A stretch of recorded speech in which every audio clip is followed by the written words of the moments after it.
Today's comment for discussion, it's a pretty hot topic. We're going to talk about off-lead environments, dog parks, anywhere where dogs can be off-lead.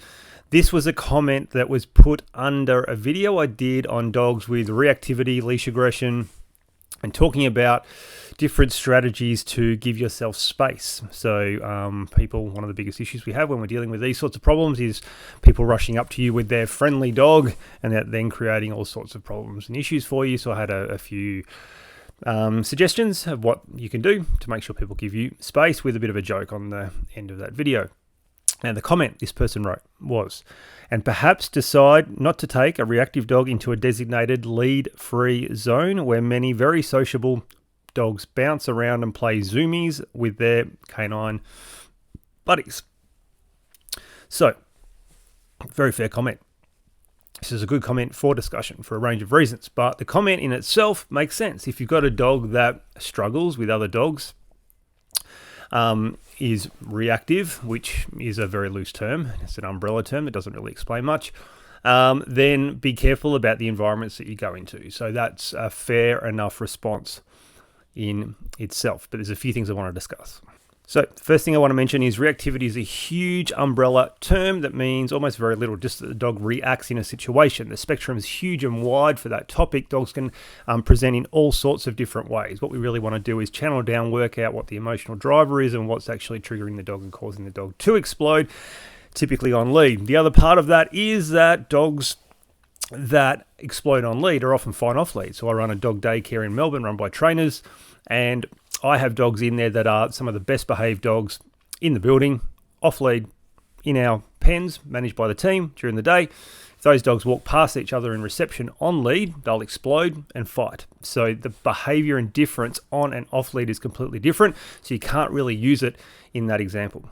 The next point of this discussion is just understanding the risk of some of these off lead environments. So dogs doing zoomies in these environments is firstly, I don't really like the word zoomies, but that's my own prejudice. But dogs running with and playing in a very high adrenaline manner in these environments can be high risk for a couple of reasons. So firstly, it doesn't take much for a dog to feel pressure. So you might have a 6 kilo silky terrier running around having the time of its life with a bunch of mates that may be range from 6 to, let's say, 15 kilos in that environment. All of a sudden, a mastiff turns up that weighs 60 to 70 kilos, runs up to that dog, and that dog craps itself because that would be a bit like me cruising along the street and then running into a hippo.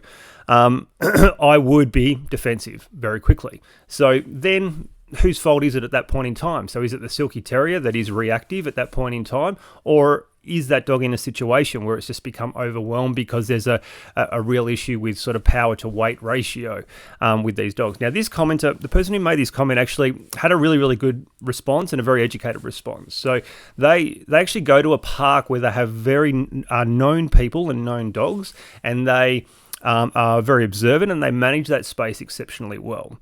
But I would suggest that this isn't the norm. Most dog parks, certainly around where we live, people will turn up that you've never seen before. You can be out there with your dog doing your thing, and then all of a sudden you'll see this dog charge in that nobody's ever seen before. That is the point in time when it becomes risky.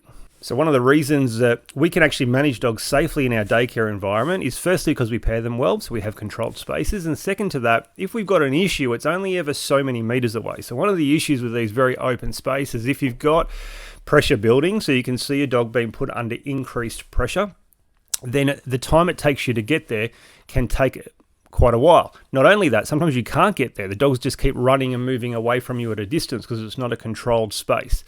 So these open park environments do present problems.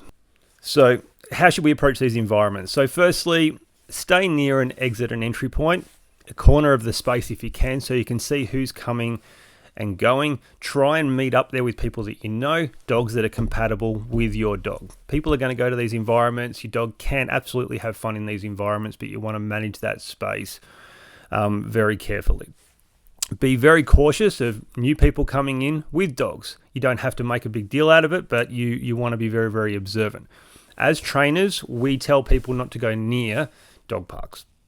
And the reason is because of the incident rate, and that type of high adrenaline socialization creates other significant problems elsewhere, never mind the risk I let my dogs play with each other. If I didn't have a couple of dogs, I'd absolutely find probably a playmate for my dog so they can go goof around, and we go to places that were a bit quieter where they could play and interact. So we're not suggesting that you shouldn't go to a place where your dog can interact with other dogs. There's absolutely a great deal of benefit in that, but be very mindful that not everybody out there has your level of education. Through COVID, a lot of people got dogs. Shelters at the moment are overflowing with dogs because dogs are being surrendered all the time. Part of the reason is they got the dog, was something to do through COVID. People didn't get education, or they couldn't get proper education at that point in time. That dog has grown, turned into a more difficult dog to handle and deal with. This just means that there are a large portion of dogs in the community at the moment that probably don't have a solid recall. The people with those dogs haven't got the education that they quite need as of yet. But that's why we're doing this, is to provide for people who maybe can't afford to go get in-person or professional training. We can provide a level of education for people so they can get started. And we have a range of resources that people can use that are quite affordable. We have ProDog TV that's accessible. If you head to our website, there's a tab in the menu bar, ProDog TV, with over 100 videos in terms of how you can develop your dog. It's not a substitute for in-person training, but it's certainly a good step in the right direction.